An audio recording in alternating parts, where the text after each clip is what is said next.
Hey, Canada. And no, that border crossing down in Quebec, yeah, that story, even though the mainstream media isn't covering it, or most of those who represent the mainstream media, they don't even want to touch it anymore. They're pretending that's like a third rail. But there are still a few contributors to the media in this country who are covering it. Most of them are in the alternative media, but there are still a couple holdouts in the established media who are willing to challenge the status quo and give Canadians a completely different perspective on the border issue that definitely affects us all.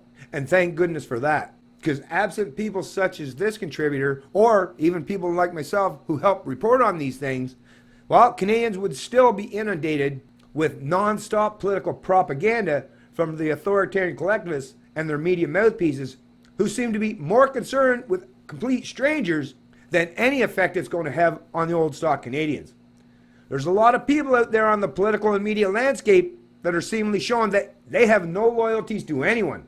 Well, except whoever signs their paycheck.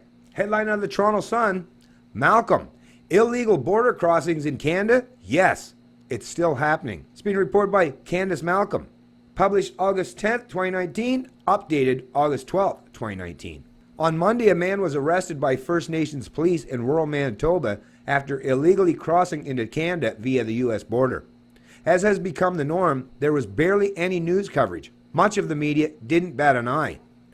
Over the last 3.5 years, tens of thousands of people have illegally walked across the border in between official ports of entry.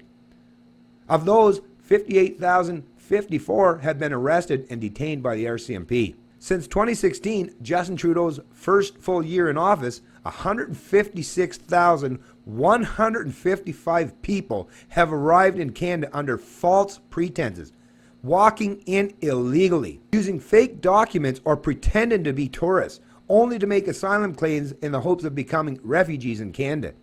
This is according to data from the Government of Canada on asylum claims from January 2016 to June 2019.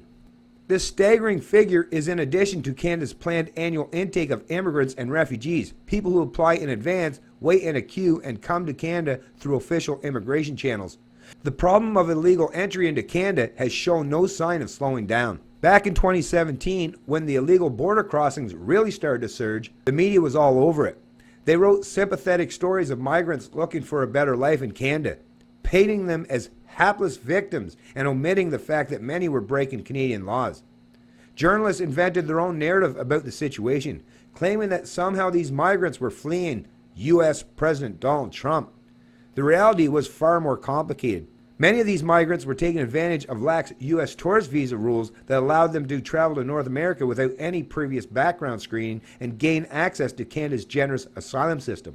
Far from fleeing Trump, a common migrant route was to fly from Lagos, Nigeria to New York City, a flight that usually costs about $2,000, then on to Plattsburgh, New York, where human smugglers would transport them to Roxham Road along the border with rural Quebec. From there, the migrants would enter Canada illegally, get arrested, make asylum claims, then go on to Montreal or Toronto, where they would start receiving taxpayer-funded social welfare benefits. After a lot of hype in the media and a bit of scrambling by the Trudeau government, they created a new cabinet position for border security and organized crime reduction and began outreach in migrant communities to dispel false rumors about Canada's immigration policies. The issue slowly faded out of sight.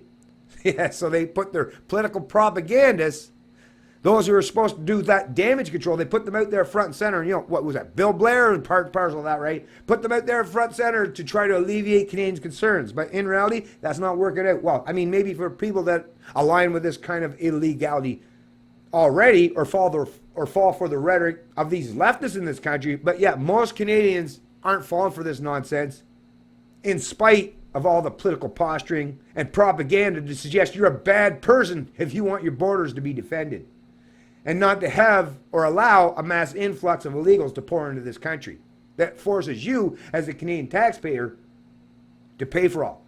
How dare you stand in defense of your paycheck, your bottom line, or your country? For these leftists, that's a bad thing these days. Anyways, folks, I'll place a link to this article in the description of the video below. But once again, I cover these topics, these issues. Why? To at least try to keep you updated and informed properly.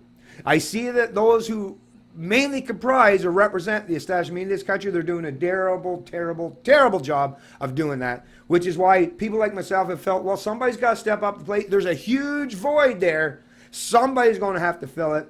Yeah, I wish I had that $1 billion+ revenue, that or at least a small chunk of that. I wish somebody would give me a little bit of money, a little bit of love, show a little bit of love, and help support me a little bit for everything that I do. But it seems these days the only people that get properly rewarded, especially economic-wise or monetary compensation, are those who represent or are part and parcel of the ruling establishment. Right? All these hacks in the establishment media, they're all still getting, not only are they getting their paycheck, even when their business model is failing, they're getting bailed out by the federal government under the Trudeau Liberals. So like everybody, like I say, everybody's being propped up and protected as far as their bottom line. The only requirement is you just got to fall in line and promote the status quo. If you're someone like myself that's challenging the status quo, we're all stuck out here like, I don't know, what's it going to take? You know, am I going to have to start streaming on street corners or in the ditch somewhere out of a cardboard box? Actually, I don't know if I'll be able to afford that.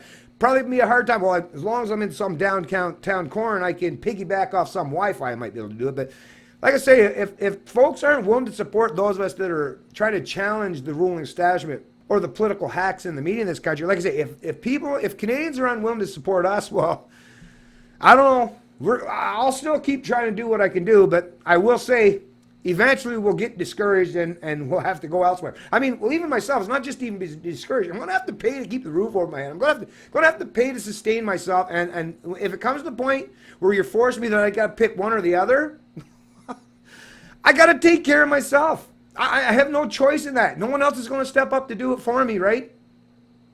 I would much rather do what I'm doing now. I'd much rather keep and continue on offering all these videos to help people, to help Canadians to get up to speed and better informed.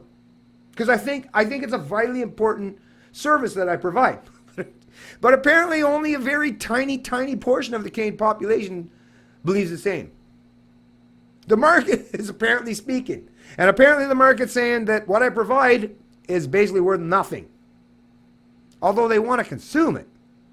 So that's the weird part. That's the part where I'm kind of having a problem trying to figure things out. Is seems like there's a substantial amount of people who want to consume my content. They just don't want to pay me for it, right? They just don't want to compensate me for it in any way. So I don't know, folks. Like I say, I'm not. Listen, I not trying to hate on, especially if you're poor and you have no money. I totally get it, because yeah, I know it. Believe me, I know it very well. I know what position you're in. I've been in that position. Ever since my whole livelihood was destroyed, 7-8 years ago or so? Actually, a little bit longer than that, tell you the truth. But yes, I've been have to function in some pretty precarious economic situation myself for a long time now, for years now. I'm figuring out a way to try to get by. I guess we all kind of have to do that.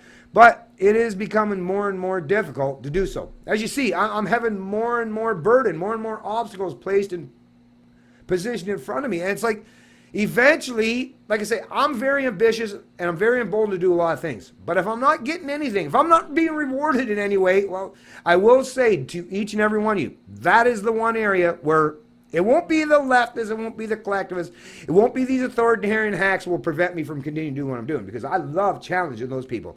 It'll be just by sheer fact that most people don't seem to respect what I do, or at least have the willingness to reward me in any way.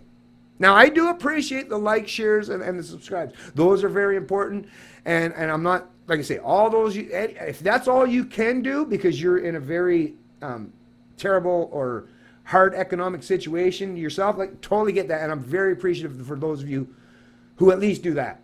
But come on, we know, and I know, a lot of us know, that there's a large and substantial portion of people that consume content, not just from people like myself, but from a lot of us who are out there in the alternative media landscape, trying to help and educate and inform. You know that, like I say, we got to function like everyone else, just like those in this establishment. We got to live, we got to put food on the table, we got to eat, and it's not like we can rely on our opponents to support us, right? That's not ever going to happen. So the only people we truly have left to rely on at this point are those of you that actually consume our content. And it doesn't have to be much, folks. That's another thing. Not like I'm asking much. $5 a month, right? $5 a month donated to my Patreon account. I mean, what's that? A couple coffees? 2 coffees for the month? Can you sacrifice a couple coffees for the month? Is it worth that to you to sacrifice a couple coffees for the month to get the kind of content that I produce and provide mostly for free? I'm at almost 1,000 videos, 980 some videos, folks, that I've been doing, and most of them I've never gotten one dime for. I think I've done quite a bit to offer my, not just opinion and perspective, my informed opinion and perspective, but everything else that I provide in terms of trying to show professionality and producing what I would consider, and what a lot of people consider, pretty darn good content to push back against the ruling establishment and to get Canadians up to speed and better understand not just politics, but philosophy, history, economics, and a better understanding of what it even means to be a free human being. Like I say, that's got to be worth something. And I'm just hoping that more and more people who consume my content recognize that it's at least worth something. And because I do want to function in a free market, at the end of the day, all I can do is ask. Because that's what being a libertarian is all about. It's Canadian Libertarian, and I love liberty.